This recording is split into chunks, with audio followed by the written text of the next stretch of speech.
Chapter 4. 1. Certain general rules for mortification sufficient for some. 2 and 3. By practice, according to these rules, is exercised 1. A continual presence of God. 2. A continual thinking on our own nothing. 4 through 7. Mortification is only perfectly exercised in virtue of internal prayer. And why? 8. The difference between the mortification of contemplatives and of active livers. 9. External practices or exercises of virtues not sufficient to cause mortification. 10. How imperfect souls are to practice mortification. 11. God's care in dispensing matters of mortification proportionable to each one's strength. 12. The effect of each act of mortification. 13 and 14. It may happen to an internal liver in religion, some mortifications may be more difficult than if he had lived a common life in the world. 1. To discreet, well-minded souls, these 3 following general directions may be sufficient to instruct them in the duties of mortification, viz. 1. To do or forbear whatsoever any law, divine or human, shall require of them to do or forbear. And where order has been taken by no such laws, there to follow the supernatural light and motions that God, by the means of prayer, shall afford them. Doing or forbearing such things as they find will promote or hinder them in their spiritual course, without captivating themselves to any particular examples, customs, or instructions. 2. To suffer with the best patience and resignation they can all the crosses and contradictions to self-will which by God's providence shall be sent to or upon them, whether such crosses regard external things as injuries, disgraces, sickness, loss of friends or of goods, etc., or internal as aridities, obscurities, inward distresses, involuntary rising of passions, temptations, etc. All these things must be quietly suffered, whether they proceed immediately from God or from creatures. 3. If anything pleasing to nature be to be done, as in refections, recreations, etc., or anything displeasing to be omitted, to do or omit such things, not because they are agreeable to nature, but because they are conformable to God's will. By a constant and careful observing of these directions, a devout soul may be brought to a good established state of mortification, and yet withal be left in a convenient liberty and ease of mind to go on cheerfully in internal ways. 2.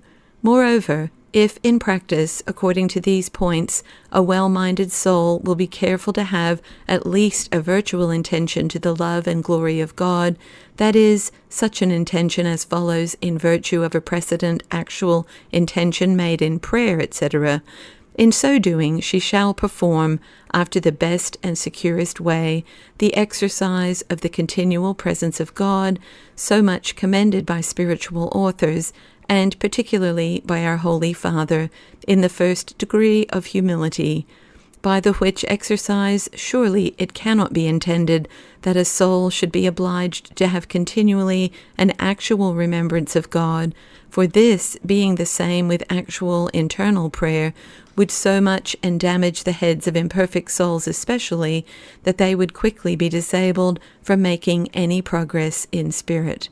3. The same practice likewise doth, after the securest manner, supply that other exercise, oft recommended, of a continual thinking of our own nothing. For by conformity to the aforesaid directions, propriety and self-will, by the which alone we would fain seem to be something more than we are or ought to be, are not only in thought, imagination, or desire of mind, but really and effectually abandoned, and the inordinate affections of the soul mortified and annihilated. And it is only for this end that the said exercise is so much magnified.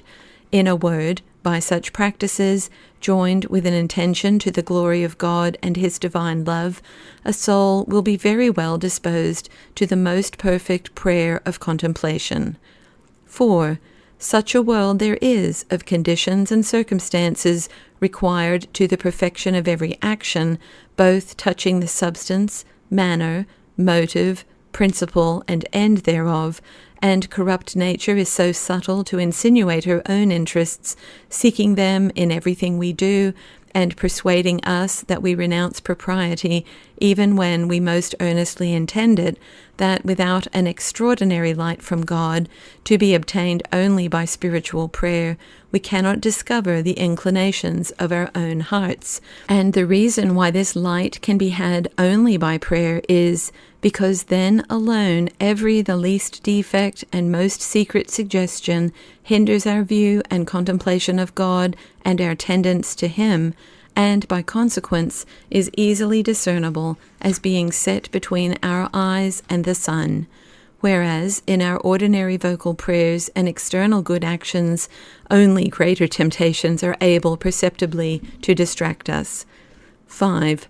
Those, therefore, that do not pursue internal prayer can only so far mortify their passions that they break not forth into outward expressions or actions, but the evil root remains still alive, causing inward disorders very displeasing to God.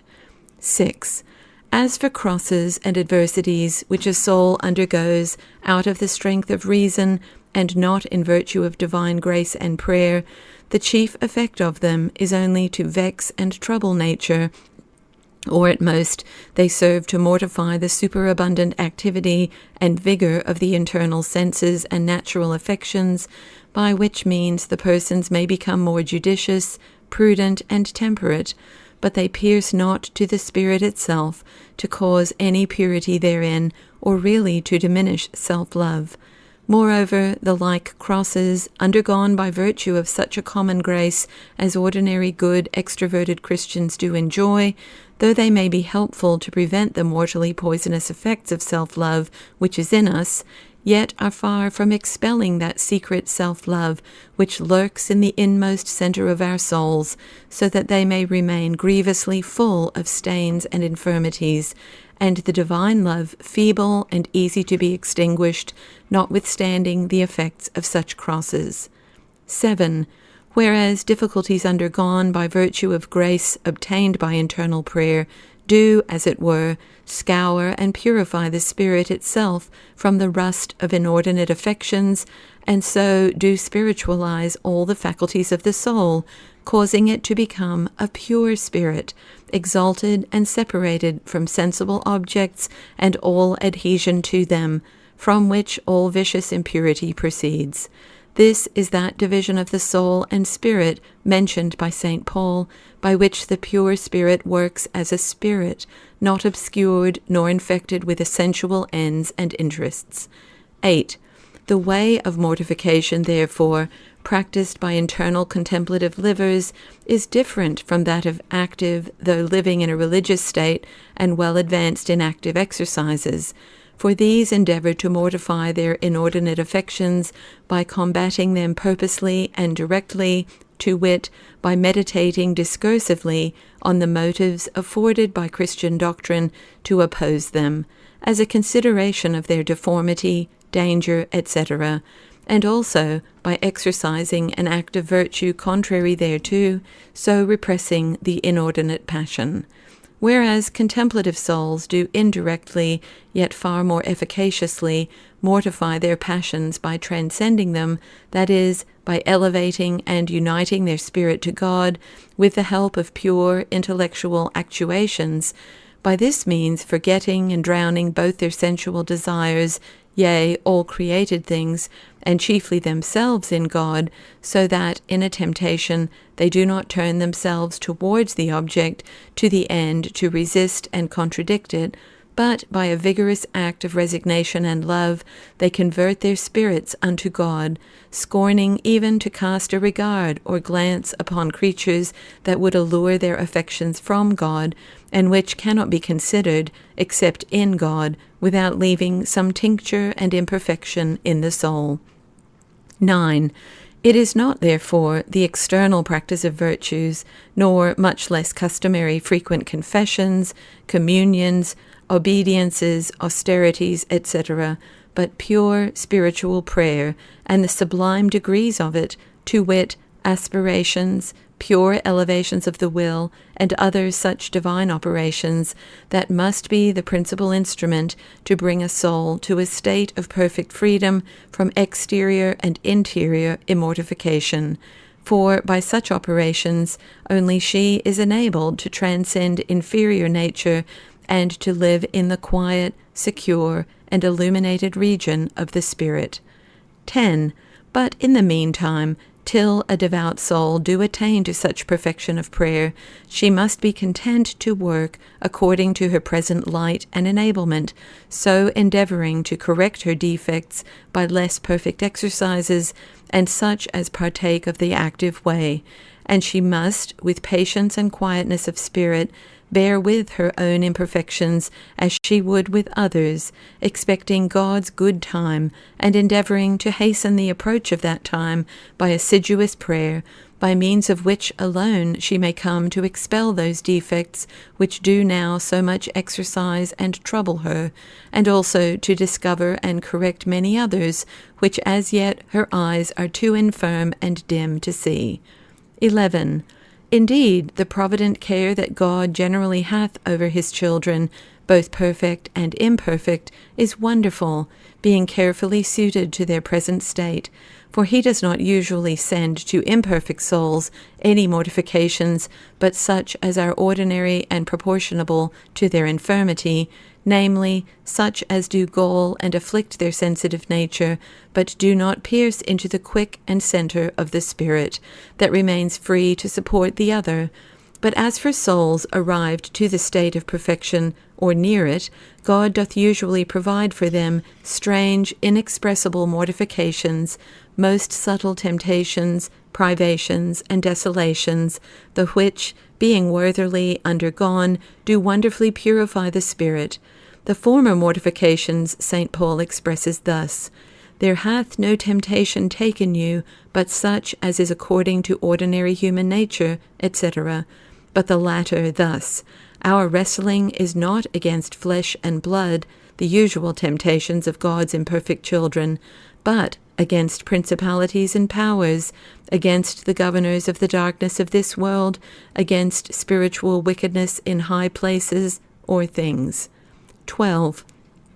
Every act of mortification performed by virtue of internal prayer doth increase in us the grace of God, and dispose us to a more perfect future prayer, as, on the contrary, every act of immortification doth increase in us self-love, and doth make us more indisposed for future internal prayer.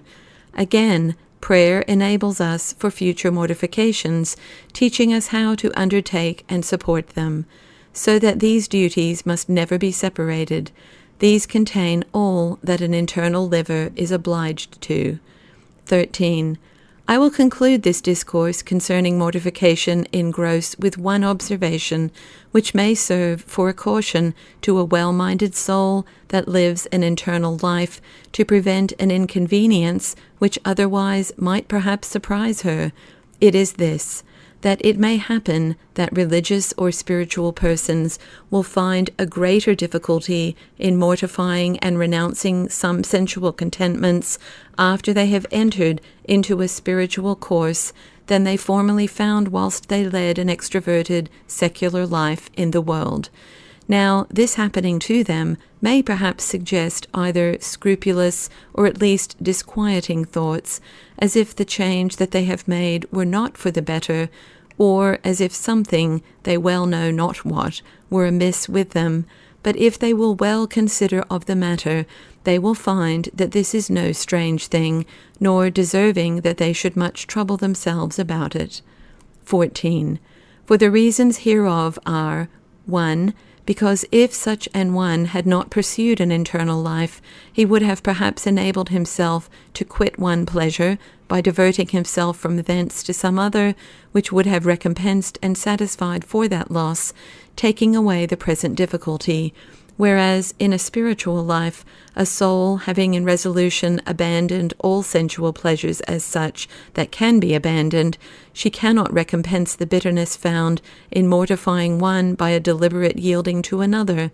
The pleasure felt in enjoying whereof might make her less sensible of the loss of the other.